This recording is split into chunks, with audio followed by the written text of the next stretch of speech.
The artist Michael Naranjo was born in the Santa Clara Pueblo. His life and artistic vision are deeply connected to his cultural ties to the Pueblo way of life and with its sacred landscape along the Rio Grande of northern New Mexico. The land provides a way of life for the people. Permeated with tradition, the land carries the weight of its ancestors on its shoulders at places like the Puye Cliff Dwellings and the Black Rock Mesa.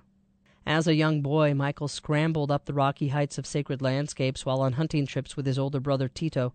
Searching for game animals, Michael would witness the first steps of a newborn fawn, or exploring around his favorite fishing hole, would watch eagles soar into the clouds. After a successful hunt, Michael would help skin and field dress the animal for packing back to his home.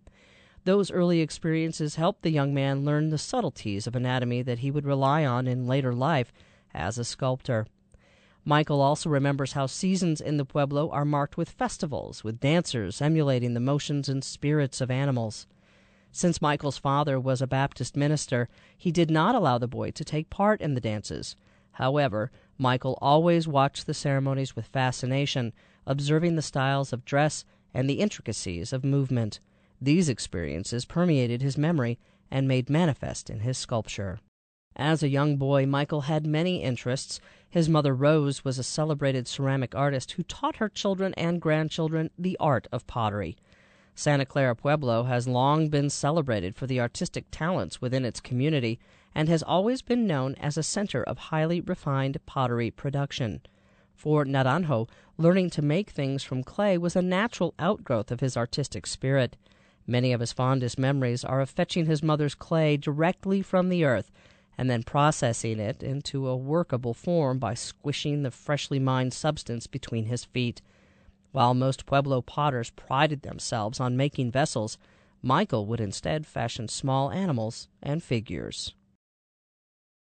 I would come across various family members, relatives, sitting by a tub of clay. And as a little boy, I would get a piece of clay and start molding, shaping some little animal I saw in the woods. And then when I got through playing with it, I'd smush it back into this big mass of clay and go running off again. But as I became older, I would help my mother mix her clay, and it became something very special, going out into the foothills to get her clay and to soak it and then to mix it with this other clay. And I always think of a special time whenever that happened. Early November, I ended up in Vietnam. And once you're there, you're there. I ended up on this island called the Old French Fort. And the only way we could get in and out of there was by helicopter. So every day the helicopters would come pick us up and take us out into the jungle, and we'd go look for the Viet Cong. There were 4 lines of soldiers in this open rice field headed towards the jungle. And I had to pick up my squad, so I was way back, closer to one edge of the jungle, and the jungle in front of me, and walking out in an open rice field. And all of a sudden, when Morgan's squad reached the edge of the jungle on the far end, all these automatic weapons opened up. And I looked across and I saw Morgan and Black crumble. And it was a normal way of hitting the ground. And I knew what had happened, and everyone else hit the dirt. I hit the dirt. And after the shots stopped, there's this strange silence. And I jumped up and ran through the open rice field towards the jungle, and they started shooting at me. And I did this 3 times before. I got too close, and I knew if I did it one more time, I'd get killed. And so finally, I made it into the jungle where the enemy was at, along with my squad sergeant who was behind me. But before getting there, I saw a couple of men in my squad get killed. And when I got into the jungle, I ended up in this mud depression, and I had just finished shooting at a Viet Cong. And my squad sergeant said something, and I was expecting automatic weapons fire, machine gun. And I just let go of my rifle, which was right on the edge of the mud depression we were in. And I felt this little ball roll up into my hand. And it rolled up and bounced off gently, and I turned my head to my right to look for it, to see where it was at. But I never did see it. And there was a blast. And that was the last time that I would see daylight, the sun. So after that, everything was black. Day and night became one. I went about getting it done in a different way. And I guess a lot of people back then, when I mentioned I was going to be a sculptor, thought no, especially social workers, counselors within the VA system and at the blind school. They said, perhaps you should think of doing something a bit more realistic, like going back to college. But I said, no, I'm going to be a sculptor.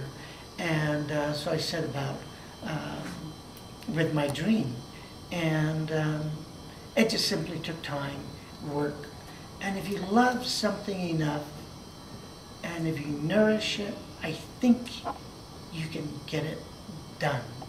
This sculpture is going to be an eagle dancer, and what he's doing is he's kind of squatting low and arms extended so that the wings are spread out, and in a certain part of the dance, this pose is often taken. And what the eagle is symbolic of is so often used in Indian ceremonies and their feathers, but also in religious ceremonies, and I think throughout the entire country, and in most Indian cultures that I'm aware of, the eagle has this very sacred place in their ceremonial life, as well as in their in medicine and healings and things like anything connected to possibly connected to our lives, and so tribute is paid to the eagle through this dance. The Taos dancers, Taos eagle dancers, perform with a roach on top. And a roach is a thing like a mohawk, except it's made out of porcupine quills. And when they move their head, the roach swings this way and that way. And so it's different, and it just comes across up over the head and it here. And so it just swings this way and that way. And often, they have bells coming down the legs and strapped onto the ankle, or sometimes just a ring of bells around their ankle. Do you consider yourself a disabled person, or? Yeah, I'm blind. I acknowledge the fact that I'm blind. I have a disability. But does it matter a whole lot? No, not unless I walk into the wall or want to run down the road and I can't. And a friend wanted me to go elk hunting, and I said no. The piece is called Dawn, and I'd seen centaurs before and a fawn, the little goat and half man, and the half horse and the half man, but I had never seen one of a deer. And so I made this female figure and with the body of a doe. And I thought it would be kind of light and not as heavy as a horse, and I thought it might just be she's playing music from this shell that she's holding, and so I called her Dawn. About 3-4 years when I made this piece, and I was always fascinated by the dance because it's a dance of skill. These men going through these hoops, these Indian dancers, and I kind of like the idea of the 1 foot business, and so he's up on 1 foot, and he's kind of in between those real early figures that are really thin-bodied, but this one has a little bit more muscle tone than the earlier pieces. And so he's just kind of in between those and the much later pieces, which are more fluid, liquid, and look more full-bodied. Michael's sculptures can be found in museums and collections around the world. He credits his wife Lori as a partner in their success as she handles business matters and gallery affairs. Michael married Lori in 1978 and fathered two daughters, Jenna and Bryn. In spite of the many difficulties he has overcome, he considers himself a blessed man and believes it is important to give something back. He believes that disabilities should not prevent anyone from reaching their potential. There are moments when he forgets he is blind. As an artist who sees with his hands, he encourages viewers to touch his work. He wants people to experience his artwork in the same way that he does, through the sensations of touch and feel. He believes that texture is an important element in artwork and that it makes a crucial difference in how a piece is interpreted. He and his wife have established the Touch by Art Fund at the Santa Fe Community Foundation to help public school students in New Mexico visit galleries and museums. Michael's work is included in the collections of the Vatican in the Vatican City of Italy, the White House in Washington, D.C., and the Heard Museum in Phoenix, Arizona. Born under the brilliant blue of a New Mexico sky into a family of renowned artists, Michael Naranjo grew up destined to continue the tradition. Despite a shattering combat injury which robbed him of his sight, Michael has fulfilled that destiny.